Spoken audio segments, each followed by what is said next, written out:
All right, we are back working on the LS swapped Colorado. This is going to be a quick DIY video on how to put a polyurethane transmission mount in your Colorado. I could not find much online in terms of either bolt-on offerings or even people that have put a poly transmission mount on their truck. So I figured it would be helpful to others if I made a quick video and showed what I'm going to do to get a high-performance transmission mount on this truck. For anyone who doesn't know, this is my 2011 Colorado that's got a 6-liter LS in it, current performance harness, current mounts, and factory 5-speed AR5 with a FabBot adapter kit and clutch kit, etc. So kind of a standard LS swap bolt-on setup. But I was noticing some, I'll call it play in the driveline, especially on the highway. It was a little bit difficult to get into gear a few times when I've been driving this, so wanted to firm up the transmission mount. I'll show you guys the new mount versus the old mounts and get into the easiest way, I think, to do this on your truck. All right, so here on the workbench, this is a factory Colorado transmission mount. This one's old and crusty and has 200-some thousand miles on it. So when I did my swap, I got rid of this. I bought a brand new one off Rock Auto. And this is what was in the truck up until now. Now, my main issue, and especially when I was putting this in, is that this thing has a good amount of play in it. Like you can see, that's just me putting a little bit of force on it. At least that's back and forth, you know, front to back, still a lot of play. If you compare that with the factory one that's got 200-some thousand miles on it, this thing barely has any play. So it could just be that I bought a shitty mount that has too much play, and putting the factory one back in, even though it's got a lot of miles, would solve my problem. But we're going to take it one step further and try to install a performance transmission mount because they're not that expensive and it'll hopefully be an upgrade. Again, worst case, we'll just go back to the factory one. So, getting rid of both of those, that brings me to this. This is an energy suspension, generic GM polyurethane transmission mount. So, this I got off Amazon. It was somewhere around $40, I think. I can show a screenshot here of the exact mount that I bought. The unfortunate thing is the mounting holes on the factory Colorado transmission mount are offset from the holes that go into the crossmember that supports it. These go into the crossmember that supports the transmission. These go into the transmission itself. And there is a gap, I'll show a picture on the screen here, but there is a gap of 3/8 inches, 10 millimeters, whatever you want to say. I'm going to keep saying 10 millimeters because it's basically spot on at 10 millimeters, a little bit under a ½ inch. If you look at this transmission mount, for example, has the holes essentially straight on. So these would be the holes that go into the transmission. These would be the holes that go into the crossmember. So the biggest issue is that I somehow have to offset either this mount or the crossmember or something to get this to bolt in like the factory mount.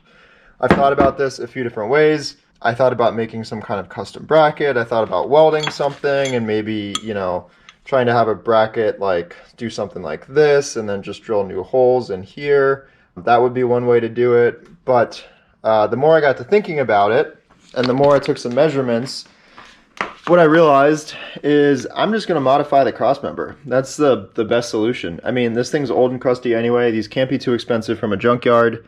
And worst case scenario, I just have to get a new one and they'll probably be like 10 bucks. So not really worried about it. They also make, FabBot actually makes a low profile transmission crossmember, which helps if your truck's lowered because this thing does like hang down pretty low. I think it's one of the low points on the truck. So maybe I'll just upgrade if this doesn't work out. But it's going to be a pretty simple process here. I have to do two things to modify this. I have to extend these holes by 10 millimeters. So that's what you'll see me do here is I'm basically going to take this whole slot and work upwards 10 millimeters, which should give us that travel that we need because our mount isn't offset. Instead of bolting in here, it'll bolt in right here. So we're going to do that on each side, and then the holes are also a little bit closer, maybe like 1/16 of an inch or something, so we're also going to open these up a little bit this way. I don't think there's much of a risk. There should be enough material left to hold everything in place, so I'm not too worried about taking this in a little bit. But we'll get right to it. I'm going to throw it on time lapse. I'll show you guys how to modify this. And like I said, this will be the cheapest way to get and frankly, I think the easiest way to get a performance transmission mount in your Colorado.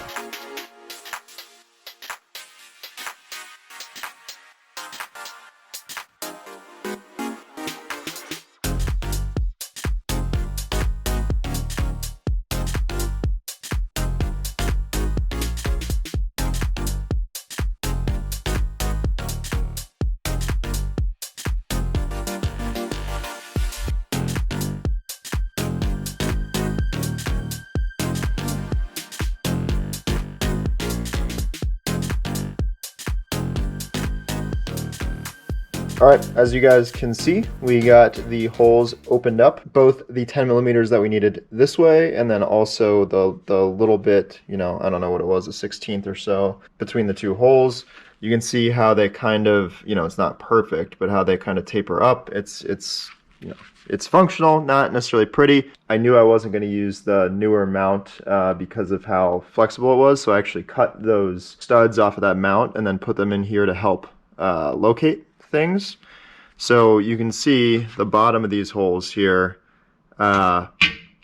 these don't fit, and then as I go towards the top where I open them up, the mount fits in perfectly and slides up the 10 millimeters that we need. We should be good in terms of modifications to the cross member itself. Now there's a couple more things we have to do to this, and then we'll wrap it up.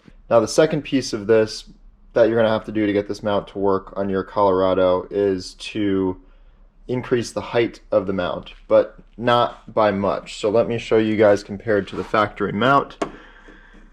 So there's a level on both mounts. This table is level, and you can see there's our bubble, so not level, right? I'm going to do this a super simple way. There are a million different ways to do it. If you know how to weld, you can probably weld something up. The mount does come with this bottom plate, which helps, but that doesn't give us quite enough. So what I'm doing here is I'm using the bottom plate. I have 3 washers that are pretty large washers, just Lowe's washers, 3/8 inch, and putting 3 of those on each side. I already kind of played around with how many I need, and 3 seems to be the perfect number. So those will go on each side. It actually works out because there's a little raised section here, so it kind of gives it some space instead of sitting right on that raised section. The washers kind of give it some space. All right, as you can see with our spacers in there, our bubble is in the center. I did play around a little bit with this. You know, there's probably a hair, like a 64th, that it could go up or something, but an additional washer is actually too much. So I think this will be fine. And the interesting thing is the Rock Auto mount that I was using previously is not even the same height as the factory mount. There's the Rock Auto mount compared to the factory mount. So no matter what, we're going down from where we were at with this shit Rock Auto mount and getting basically at the same factory height. Again, that's really all you need to make this work is these 3 washers spacing it out and then the modification to the cross member. I am doing a few extra things, I'll call them, just for a little bit of additional security. So I'm putting new bolts in my transmission. I don't think you will need to do this. This is a factory bolt. I'm going slightly longer, and the only reason I'm going longer is because of this extra thickness here.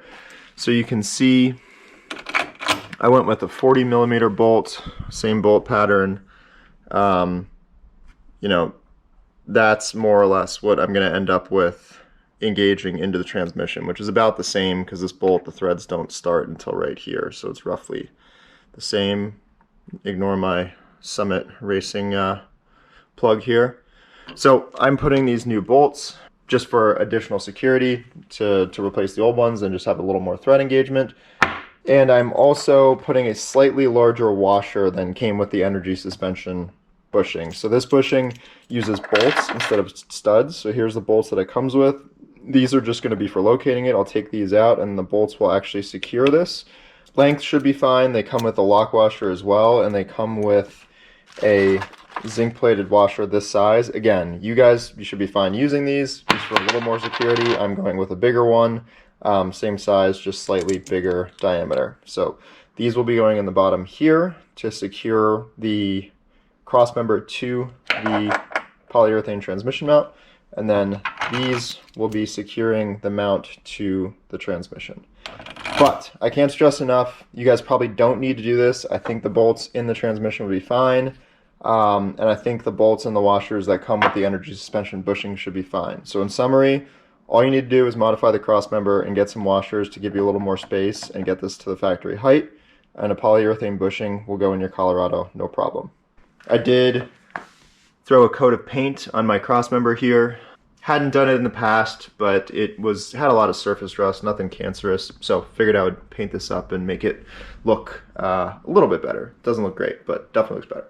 So we're gonna get everything bolted in, and I'll show it when that's all done. All right, so we're onto the Colorado. Here's the finished product. You guys can see the energy suspension bushing fully installed there. You can see my spacers and the little gap, which I don't think will be any problem. That's some very thick metal. Sits down on the cross member fine. Install wasn't too bad. Had to shimmy the transmission a little bit to get everything lined up, but that was not a big deal. And here you can see underneath, let me get some light. So there is the underside of the transmission, the poly transmission mount with the bolts, supplied bolts, and the washers that I put on. I torqued those to like 30 foot-pounds, I wasn't exactly sure. And then torqued the trans mount and the cross member just to factory spec. So everything feels good. Everything looks nice. And the transmission seems to be very solid. I cannot move anything, which is the point. All right, crawled out from under the Colorado. That is going to wrap it up for this one. For anyone who's been paying attention to this build, I have a lot of little things such as that transmission mount that I'm trying to cross off the list, so I should have a video out soon. I'm hoping here within the next 2 weeks. Just kind of checking down the list of little kind of fixes and improvements that I'm making to the truck. So stay tuned. I will have something out on this shortly. More Colorado content to come. Thank you guys very much for watching, and we'll see you in the next video.